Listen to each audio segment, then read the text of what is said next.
Hi again, you guys. So this class, I'm going to be teaching you about symbols. Symbols are some of the most underused objects in Illustrator. They're so cool. They're so useful for creating many instances of the same object. If you want, as you can see, I have in these annotations, and you can make slight variations in the same object to make it look very natural and realistic. In this example, I'm going to show you how to create these leaves using just a few objects and the symbol sprayer. And as you can see here, I have all my symbol tools rolled out. You can use a pressure-sensitive tablet for enhanced control on these things, but in this example, I'm going to show you how you can still get quite a lot of control just by using a mouse and a few different options that I'll show you. So first, I'm going to take some of these objects, which I've prepared right here, and convert them to symbols. And so what I can do is open up the symbol panel, or you can go up to the window and make sure you have symbols open.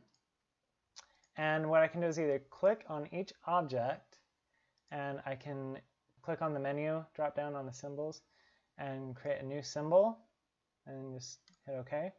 Or I can just drag them directly into the symbol panel, which is much easier. Make sure that you only do one at a time. If you click two of them, you can see it creates both of them as a single symbol, which you don't want to do, at least in this case.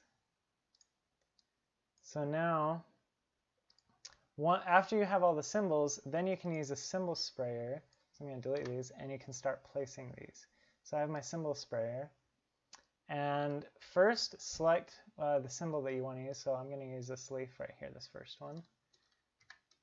But first, I'm going to delete all these other leaves right here, so I know right where I want to add some new leaves. So I'm going to click on the symbol I want, and then I can start dragging them. And you can see it goes a little bit slow, but if I want to make it go faster, I can just double click on this and go into the options. This is the density. This is the intensity. So I say I want to go 8. That's going to be my intensity. Now it's going to add them a lot faster. Say that's good enough right now. Now I can click a different symbol, and it's going to add all these different symbols into the same group. You can see that there's this outline, and that shows a group of symbols. And that is going to be your set of symbols that you're going to be using. So I'm going to click on another one and add just a few more. So you can see how I have all these symbols laid out. Now second, I like to start by using the symbol sizer for stylizing these. So this is the symbol sizer tool you can see right there. I'll double click on that, and then I can change some of the options. I always like to have my method when I'm using just a mouse on random, because it makes it look a little more natural and works a little better to get a good look. And so I'll set my intensity to probably 7, just so it doesn't go too crazy. I can use the right and left brackets to make my size larger or smaller, and then just go around, and you can see that it's resizing some of these. But one thing that's most important, you'll notice that when I'm doing this, it's only resizing this symbol right there. That's the one I have selected. But what you need to do is make sure you have all these symbols. Click on one and shift click the last one. If you have all the symbols selected, then it's going to go and resize everything that's selected. That is one of the most important things to remember when doing this, because that's going to affect what happens. Sometimes you may start sizing these and it's only sizing one. That's because there's only one selected. So say that I like that, and I want to make this all generally just a little bit smaller. So I'm going to scale the whole thing down a bit. Something like that. Say that's generally a good area. So then once I get to this point, I really like to use the symbol rotator, the symbol spinner, and I'll use the same options, random, because that's going to make the leaves look a lot more natural, so they're not all like aiming the same direction. You can see when I click over these, they start spinning around, and it starts adjusting which direction they're facing, and it really gives a natural look to these. And you can see this is already looking really nice with the way these leaves are all set out like that. And once I've got these moved around a little bit, you can see then I'll use the symbol shifter tool, and then I can start like pushing these around a little bit. And I like to use a symbol scruncher right here along with a symbol shifter, and make sure that the symbol scruncher is set to random again, and then it's going to kind of randomize where it pushes them around. This creates a little bit of a natural kind of feeling for where they are. And then I can adjust it manually by pushing these around. Say I want these to look like they're being blown by the wind up on this side and blown around down here a bit. It gives you a lot of control over these. And now that I'm happy with that, I feel like things are looking really good now. So what I can do to kind of finish up a little bit with these is use the symbol stainer. And where you notice the symbol shifter, it doesn't have an option for random because that's where you have control to push these.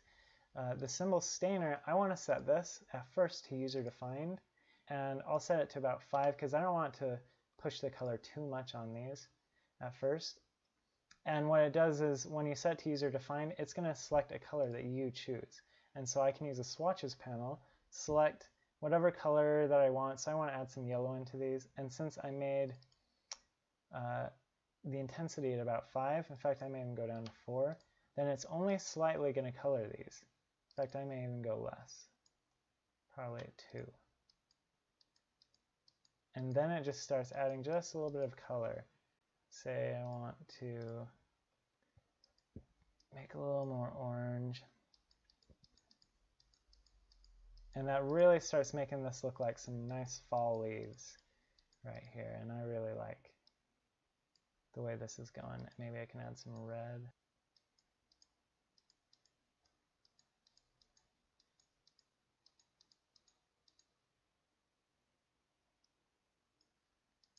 And I'll go back to adding a little bit more yellow.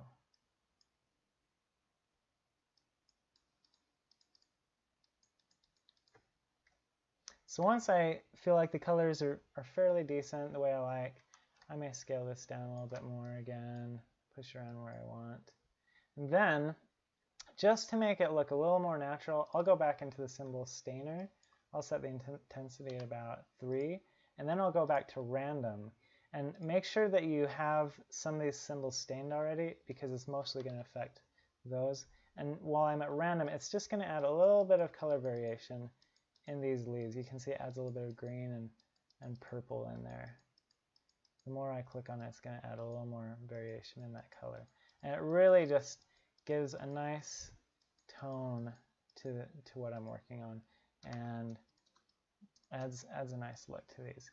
And so there you go. That's all the symbol tools that I really love to use. If you want, you can use the symbol screener. All that does is change the opacity to some of these. Maybe some of them you want to be slightly opaque and some transparent.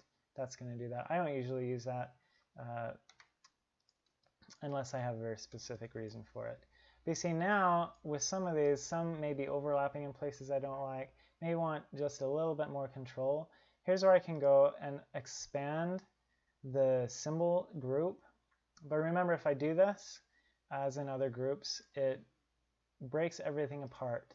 And so this is going to ungroup all the symbols. And if I expand it a second time, then it creates shapes from all of these. But it keeps them in a group. And so now I can double click and go into that group, and I can move some of these around by hand just to make it just right where I want these symbols to show up. And it gives you so much control over how, say that one's too big and that one. Then I can really like have some fun, and maybe I want these to circle right around the initials I'm making these invitations for. And so this is a really nice way to use a symbol tool and create some nice effects. And there you go. So that is the symbol tool. I've noticed that has really sped up a lot of my work and given me some nice options. And I hope that it will really help you too.